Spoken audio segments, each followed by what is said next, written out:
બરોડામાં યોજાયેલ U19 inter district one day cricket ટુર્નામેન્ટનું ભવ્ય સમાપન થયું છે. નારણલાલા કોલેજ ગ્રાઉન્ડ ખાતે રમાયેલ ફાઇનલમાં મહેસાણાએ શાનદાર જીત મેળવીને ચેમ્પિયન બનવાનું ગૌરવ મેળવ્યું છે, જ્યારે નવસારી ટીમ રનર્સઅપ રહી છે. બરોડા ક્રિકેટ એસોસિએશન દ્વારા આયોજિત આ ટુર્નામેન્ટ 11 થી 18 એપ્રિલ સુધી ચાલી હતી, જેમાં નવસારી, બિલીમોરા, મહેસાણા, પાટણ અને ડભોઈ જેવી 5 ટીમોએ ભાગ લીધો હતો.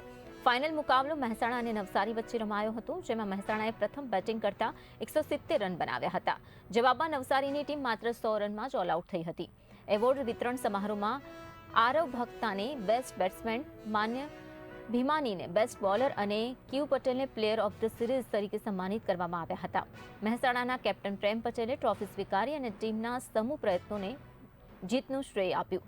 આ ટુર્નામેન્ટે ફરી એકવાર સાબિત કર્યું છે કે જિલ્લા સ્તરના ખેલાડીઓમાં અદ્ભુત પ્રતિભા છુપાયેલી છે, જે ભવિષ્યમાં રાજ્ય અને દેશનું નામ રોશન કરી શકે છે.